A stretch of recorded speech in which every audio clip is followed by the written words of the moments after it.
झड़ोदा नामक एक गांव के पास भूरेलाल समोसे वाला समोसे बेचा करता था।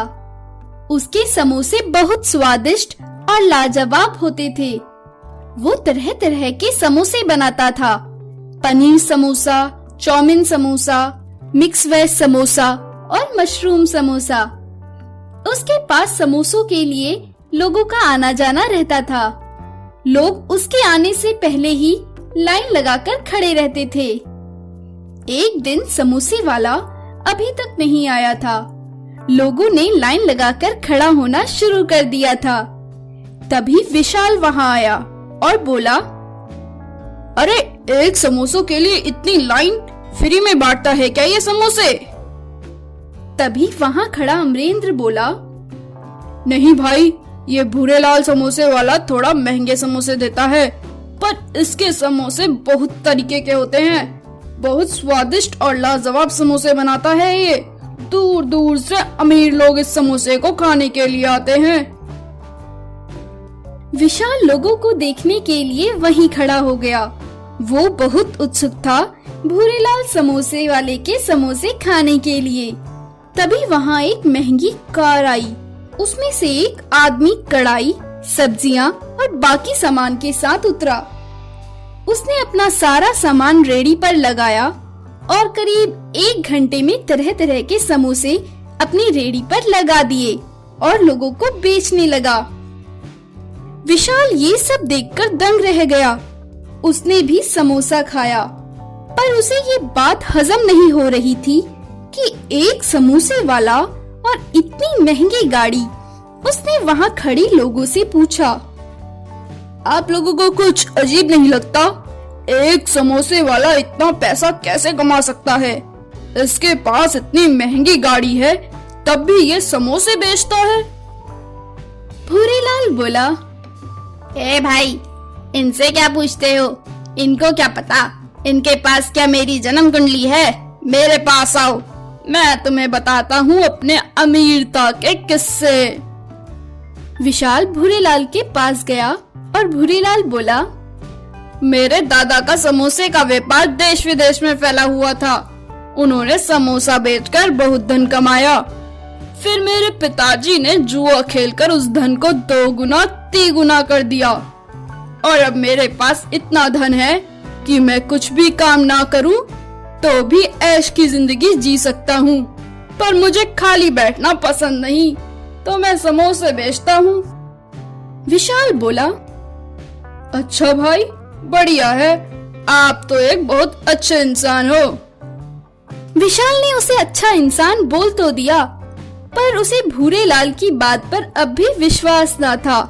वो वहीं खड़ा होकर भूरेलाल को नोटिस करने लगा। भूरेलाल ने कुछ बड़े समोसे अपनी रेडी पर रखे, पर उन्हें बेचा नहीं। विशाल बोला, अरे भाई, ये बड़ा वाला समोसा खिलाओ ना मुझे भी। भूरेलाल बोला, नहीं, ये तो मैं तुम्हें लाख रुपए में भी नहीं दूंगा। ये कुछ खास लोगों के लिए है। भूरेलाल की बात सुन विशाल का मुंह बन गया। वो किनारे पर ही खड़ा हो गया। तभी एक आदमी सूट बूट पहनकर सूटकेस लेकर आया और भूरेलाल से बोला, सूरज एक तारा है। भूरेलाल बोला, गाय हमारी माता है। वो आदमी बोला, बिल्कुल ठीक जवाब। भूरेलाल ने उसे वो बड़े समोसे दे दिए और बदले में उस आदमी ने उसे वो सूटकेस दिया। विशाल का मन अभी भी वो बड़े समोसे खाने को ललचा रहा था। वो बोला, मैं ये समोसे कभी ना कभी खा कर रहूंगा, इसमें जरूर कुछ गड़बड़ है। विशाल और कोई नहीं, एक पुलिस वाला था जो भूरेलाल की इतनी धन दौलत का पता लगाने की कोशिश कर रहा था। इसलिए वो रोज उस पर नजर रखता था। अगले दिन भूरेलाल की बीवी बोली, अजी आप लोगों से झूठ बोलते हैं कि आपके दादाजी का समोसे का व्यापार था देश विदेश में और आपके पिताजी ने उसे जुए में डबल ट्रिपल कर दिया। पर सच तो ये है कि आपके दादाजी का समोसे का व्यापार चौपट हो गया था और आपके पिताजी ने जुए में सब उड़ा दिया था और आप लोग कंगाल हो गए थे। तब भी आप अपने दादाजी और पिताजी के बारे में सबसे झूठ बोलते हैं। कम से कम मुझे तो सच बोलते। भूरेलाल बोला, अरे भगवान, अगर मैं तुम्हें सच बताऊं तो तुम विश्वास नहीं करोगी, इसलिए अच्छा है तुम इस सब ठाट बाट के मजे लो। भूरेलाल की बीवी बोली, पर इतना पैसा कहाँ से आता है, मुझे ये तो बताओ। भूरेलाल बोला, तुम्हें आम खाने से मतलब होना चाहिए, गुठलियों के दाम से नहीं। उसकी बीवी बोली, ठीक कहते हो जी आप, मुझे क्या। तभी कुछ दिन बाद उसकी बीवी ठेले पर आई और भूरेलाल से बोली, अजी आप भूल गए क्या, आज हमारी बेटी अंकिता के स्कूल में पेरेंट्स मीटिंग है और आपको जाना है, आप जाओ, मैं यहाँ समोसे बेचती हूँ। भूरेलाल जल्दी जल्दी में वहाँ से निकल गया और उसकी बीवी समोसे बेचने लगी। तभी वहाँ फिर से सूट बूट और सूटकेस लिए एक आदमी आया और बोला, संतरा जिसमें है भरा रस। भूरेलाल की बीवी बोली, अरे संतरे में तो रस भरा ही होता है और तुझे संतरा खाना है तो संतरे वाले के पास जाना, समोसे की रेहड़ी पर क्यों आया है। वो आदमी बोला, अरे ये कोड है, इसका जवाब दो। अरे ये हमारा कोड है, इसका जवाब दो ना। भूरेलाल की बीवी बोली, अजीब पागल है, मैं यहाँ समोसे बेचने बैठी हूँ या तेरे कोट का जवाब देने, चल भाग यहाँ से। वो आदमी परेशान होकर वहाँ से चला गया। विशाल ये सब देख रहा था। तभी उसने अपने अफसर को कॉल करके बुला लिया।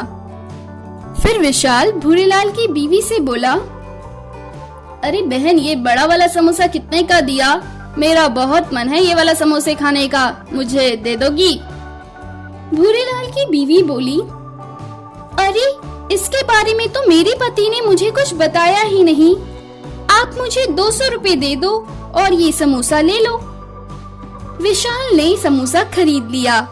जैसे ही उसने समोसा मुंह में डाला, उसके मुंह से हीरा निकला। ये देख भूरेलाल की बीवी की आंख फटी की फटी रह गई। तब तक भूरेलाल भी वहाँ पहुँच गया। भूरेलाल की बीवी भूरेलाल से बोली, अजी देखो, हमारे समोसे से हीरा निकला। वहीं खड़ा पुलिस अफसर बोला, हीरा निकला या डाला गया था? क्यों बे, समोसे की आड़ में हीरे की तस्करी करता है? विशाल, गिरफ्तार कर लो इसे। विशाल बोला, जी साहब, बस करता हूँ, बस जरा सा ये चाउमीन वाला समोसा खा लूं। तो इस तरह पुलिस अफसर और विशाल ने मिलकर भूरेलाल और उसके बाकी साथियों को, जो हीरे की तस्करी करते थे, गिरफ्तार कर लिया और सलाखों के पीछे डाल दिया। ऐसी ही और कहानी सुनने के लिए हमारे चैनल को सब्सक्राइब करें और लाइक बटन दबाना ना भूलें।